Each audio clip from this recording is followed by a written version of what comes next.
오늘 낮에 올린 영상에도 강의에도 보면 그 패시브 인컴, 그러니까 우리가 흔히 얘기하면 수동소득, 그러니까 자동으로 들어오는 소득, 내가 일을 안 해도 들어오는 소득, 우리가 바라는 꿈이죠.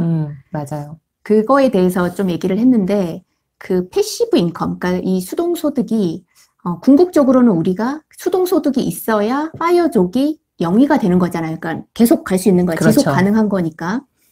근데 그게 가장 어렵다고 얘기를 많이 해요. 그래서 이제 그거 기존에 있던 우리가 알던 그런 수동소득은 월세를 받는 거. 그죠? 부동산이나 뭐 아파트도 괜찮고 뭐 아파트형 임대도 괜찮고 상가도 괜찮고 이렇게 월세를 받는 거. 그래서 대부분들의 우리가 기존에 있던 부자라던가 그런 분들은 은퇴 후 혹은 뭐 성공하신 후에 상가에서 월세를 받거나 아파트에서 월세를 받거나 그것도 근데 사실 그렇게 쉬운 일은 아니에요. 근데 우리가 이렇게 코로나를 겪으면서 보니까 상가 되게 그러니까 좋은 자리에 있는 상가는 괜찮을 수도 있겠지만, 이렇게 사람이 만약에 이동을 못 한다면, 그것도 위험할 수 있겠구나. 그렇죠. 그러니까 지금 같을 때는 어떻게 보면은, 좋은 자리라 함은 그 자리에 세가 비싸잖아요, 월세가. 그렇죠. 그래서 사람도 많이 다닌다는 거.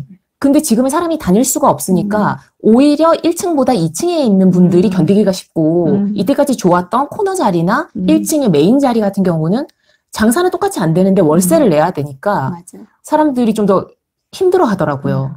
그러니까 기존에 우리가 알고 있는 어떤 방법이 그게 무엇이든지 간에 바뀔 수가 있다는 거를 우리가 알아야 돼요. 네. 이때까지의 어떤 뭐 역사적으로 사실이고 많은 사람들이 그렇게 했다고 해도 상황이 바뀔 때 내가 얼마나 유연하게 거기에 대처할 수 있느냐. 이 부분이 상당히 중요하잖아요. 그래서 이제 그런 부분을 좀 생각했을 때 우리가 돈을 버는 방법도 좀 다양하게 알고 있으면 좋고, 그러니까 예를 들어서 주식으로 돈을 벌 수도 있고, 부동산으로도 벌 수도 있고, 하다못해 비트코인, 혹은 금, 뭐 석유, 이런 걸로 다 벌 수 있는 사람은 아무래도, 뭐, 어떤 한 자산군이 떨어질 때 다른 방법으로 갈아탈 수 있는 어떤 유도리가 더 있으니까, 그거랑 마찬가지로 이 패시브 인컴도 마찬가지예요. 월세보다는 주식에서 나오는 배당이 사실 좀 더 편하거든요. 물론 배당 컷이라고 하는 1년을 기다렸는데 연말에 우리는 수입이 없어. 이래서 갑자기 안 줄 수도 있지만 그래도 배당은 어떤 월세처럼 어떤 세입자 간의 어떤 분쟁이라던가 뭘 안 주고 이런 걸 좀 덜하니까. 근데 우리가 기존으로 알고 있는 것이 보통은 임대소득과 배당인데 이것만 가지고는 불안하다는 거죠. 지금 현재와 노후를 동시에 준비할 수 있는 방법으로 콘텐츠와 자본 투자를 해야 돼. 전문가가 돼야 콘텐츠 투자를 할 수 있다고 생각하는 분들이 많더라고요. 그 예전에는 전문가들만 콘텐츠 투자를 할 수가 있었어요. 숨은 고수들이 있었던 거예요. 네, 숨은 제야의 고수들을 발굴을 했. 지금은 이제 영상의 시대로 오지 않았나. 여기는 비전문가도 필요가 없는 거예요. 날 것 그대로. 날 것 그대로. 그걸 경험하면 기록하면 업로드하라. 업로드하면 공유하라. 누구나 아무나 날 것 그대로의 것을 선사시대라고 하죠.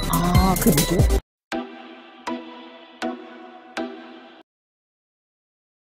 안녕하세요. 파이어족 대파입니다. 빠마입니다. 일전에 콘텐츠 투자 그리고 자본 투자 이 두 가지에 관해서 얘기를 했었잖아요. 그래서 우리가 이제 콘텐츠 투자를 하면 처음에는 콘텐츠 투자의 단점은 티가 안 나.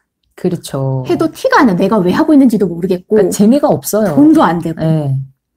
근데 이제 해야 되는 이유는 책에 쓰고 강의에도 얘기한 것처럼 그 가치 창조를 해놓는 거거든요. 그러니까 이게 약간 개념이에요.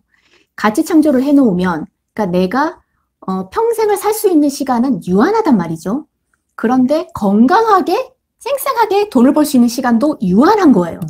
근데 그 시간을 무한의 시간으로 이거를 만들어 놓는 거죠. 이 개념이 좀 뭐라 그래야 되나? 좀 모호하긴 하지만 그게 보통 가장 우리가 쉽게 이해하는 거는 이렇게 유튜브나 블로그나 책이나 이런 콘텐츠를 만들어 놓으면 나와 우리 대파마, 우리와 상관없이 그 아이는 자기의 시간을 돌아가니까 거기에서 돈이 조금 나오든 많이 나오든 얘는 무한하게 돌아가면서 우리에게 수익을 주는 그 가치 창조의 개념을 이제 생각을 하면서 있으면 도움이 되게 많이 될 것 같아요.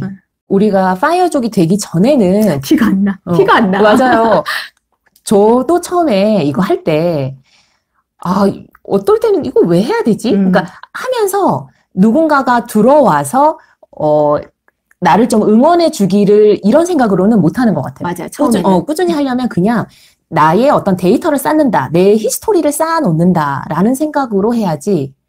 그렇게 하다 보면은 여기에 맞는 사람들이 한 명씩 들어오더라고요. 저희가 처음에 이 유튜브를 지금 저희가 유튜브를 한 거는 만으로 2년이 채 안 됐거든요. 근데 한 6개월도 안 돼서 출판 의뢰가 왔어요. 책을 썼으면 좋겠다. 근데 저희가 그때는 못하겠더라고요. 이게 아직은 아닌 것 같고. 근데 돌이켜서 생각해 보니까 그때 거절한 게 잘한 거더라고요. 만약에 그때 있으면 저희가 어떤 쌓였던 컨텐츠가 별로 없어서 어떤 책의 깊이가 별로 없었을 것 같아요. 네. 근데 이게 1년 반 정도 지나서 그 구독자는 10,000명도 안 되고 5,000명도 안 됐지만 우리의 콘텐츠가 쌓인 거를 보니까 그걸로 책을 쓰는 데는 훨씬 더 도움이 됐어요. 그러니까 여기 아까 전에 빛난님이신가요? 코니님이시네요. 지나고 보니 엄청 많은 양의 글을 쓴 걸 보면 흐뭇하네요. 이게 뭐랄까 그 절대적인 양도 필요해요. 이게 영상이든 글이든 이게 조금 많이 있어야 그 중에서 필요한 거를 발췌를 하고 순서를 맞추어서 책을 쓰던 아니면 어떤 강의를 만들든 하는 거니까 그 작업이 처음엔 재미없어도 해놓으면 나중에는 다 도움이 되더라고요.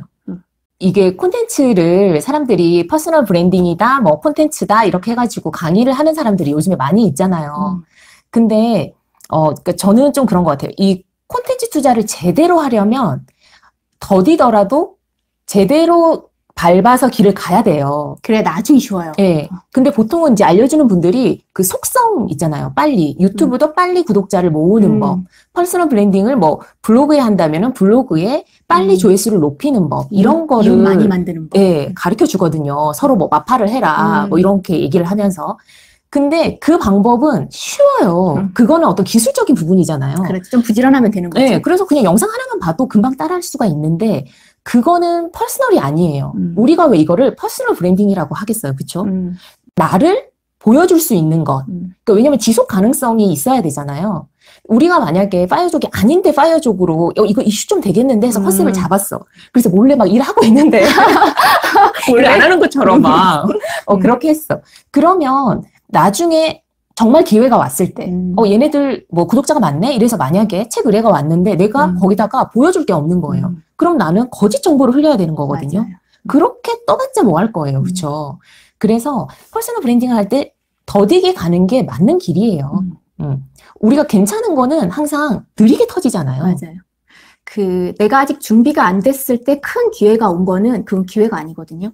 그러니까 내가 아직 준비가 안 됐을 때 기회도 안 왔다. 다행이다라고 생각을 해야 돼요. 네. 내가 준비가 됐을 때 기회가 와야 이게 배가가 돼서 커지는 거지. 그리고 이 콘텐츠 투자, SNS 관련된 모든 것들은 보통 보면 보통 우리가 부자도 선형적이 아닌 비선형적 계단식으로 상승한다고 하는데 이 콘텐츠 투자야말로 바닥을 기다가 어느 정도 터질 때 그때부터는 막 몸이 바쁘게 확 터지는 특성이 있거든요. 맞아요. 그러니까 1년, 2년은 그냥 하시면 돼요. 그러면 나중에 그 정도의 어떤 절대적인 양이 쌓였을 때는 미리 간 사람, 뭐 저희라던가 이렇게 미리 퍼스널 브랜딩이 돼 있는 사람에게 컨설팅이나 한번 상담을 한번 받아도 그 내용을 봐서 어떤 부분을 뽑아가지고 어떤 강의를 하던 책을 쓰던 어딜 뭘 하던 하는 거를 할 수 있기 때문에 그렇게 해놓으면 도움이 되지 않을까. 네. 이게 우리는 항상 대파님이랑 그런 얘기 하거든요. 우리는 운이 좋다. 항상 그냥 그렇게 얘기를 해요. 운이 안 좋아, 좋다.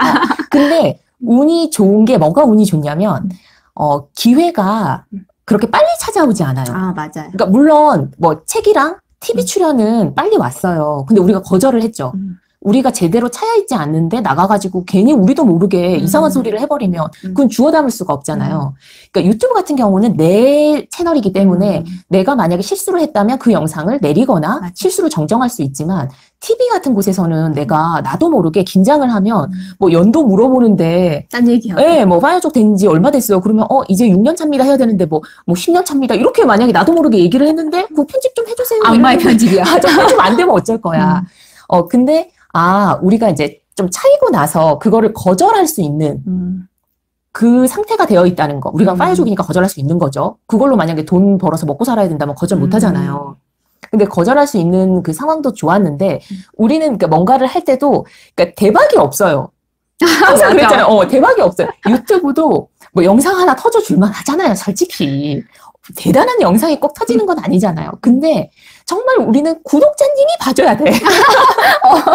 아주 느리게. 그리고 100명도 너무 힘들게 됐고, 1000명도 너무 느리게 됐고, 10,000명도 우리가 다 나가가지고 발품을 팔아서 만약에 뭐 TV에 나갔다든지, 뭐 월부에 나갔다든지, 그렇게 했을 때만 구독자가 늘어서 이렇게 그래도 10,000명이 넘은 거거든요.